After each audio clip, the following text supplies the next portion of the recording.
किसी ने प्रशांत किशोर को बिहार का नया केजरीवाल कहा, तो किसी ने कहा कि एक ऐसा व्यक्ति अब बिहार में आ गया है जो जातिगत और तमाम विकास के फर्जी दावे करने से अलग राजनीति की नींव रख रहा है। करीब 2 साल तक पैदल चले, बिहार पूरा घूमे, लेकिन बिहार का जब चुनाव आया, पहले चरण का नामांकन का अब आखिरी दौर चल रहा है। ऐसे में ठीक पहले प्रशांत किशोर ने यह दावा कर दिया है कि वो इस चुनाव में नहीं उतर रहे हैं। जी हां, सही सुना आपने। इस बार बिहार चुनाव में प्रशांत किशोर, जो कि तीसरी धुरी बनने की तैयारी में थे, उन्होंने चुनाव लड़ने से इंकार कर दिया है। सिर्फ उनकी पार्टी लड़ेगी, वो पूरे चुनाव का मैनेजमेंट करेंगे।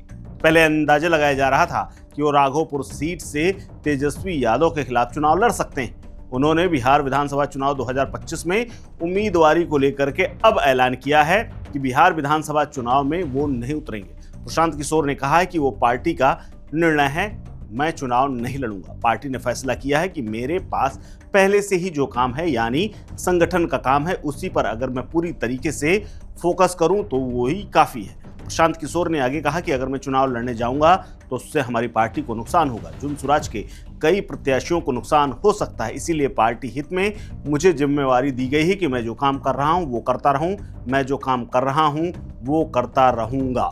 इसके अलावा उन्होंने स्पष्ट कहा है कि जनसुराज, जो कि उनकी पार्टी है, वो पूरे दमखम से चुनाव लड़ेगी और 150 सीटों का उनका टारगेट है। आपको बता दें, जनसुराज पार्टी के संस्थापक और प्रमुख रणनीतिकार प्रशांत किशोर हैं।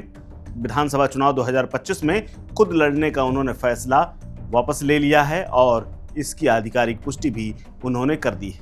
हालांकि पहले उन्होंने इस बात से इंकार किया था कि वो चुनाव नहीं लड़ेंगे, लेकिन अब पार्टी ने उन्हें ये फैसला सुना दिया है कि वो चुनाव ना लड़ें और प्रत्याशियों की मदद करें। अब उनका पूरा फोकस, उन्होंने खुद बताया है कि पार्टी के तमाम सदस्यों के लिए वो काम करेंगे, उन्हें चुनाव लड़वाने के लिए पूरा दमखम लगाएंगे और उम्मीदवारों की जीत पर पूरा ध्यान फोकस करेंगे। उनकी पार्टी 243 सीटों पर पुरजोर तरीके से उम्मीदवार खड़े करने वाली है और उसी की रणनीति बनाने में वो लगे हुए हैं। ये फैसला पार्टी को गेम चेंजर बनाने के लिए लिया गया है, ये पीके का कहना है। हालांकि पीके बैकग्राउंड में रह करके अच्छा काम करते हैं, लेकिन इस बार उन्होंने राजनीति में उतरने का निर्णय लिया था। इसीलिए राघोपुर, जहां से तेजस्वी यादव जीतते रहे हैं, तेजस्वी यादव का ये गढ़ है, वहां से अब उन्होंने चंचल सिंह नाम के एक नेता को टिकट दे दिया है। पहले पीके खुद लड़ने वाले थे, लेकिन अब उन्होंने बैकफुट में आते हुए फैसला खुद वापस ले लिया है। पीके ने पहले इस सीट से अमेठी जैसी हार देने का दावा किया था, लेकिन अब वो खुद नहीं लड़ने वाले हैं।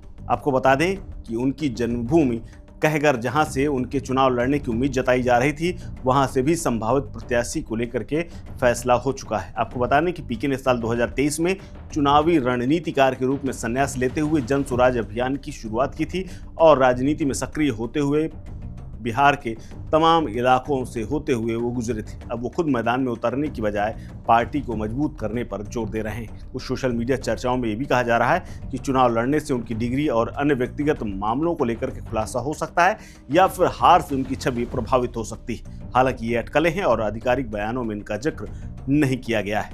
इस खबर में फिलहाल इतना ही। अपडेट्स के लिए बने रहिए वन इंडिया हिंदी के साथ। नमस्कार। Subscribe to One India and never miss an update. Download the One India app now.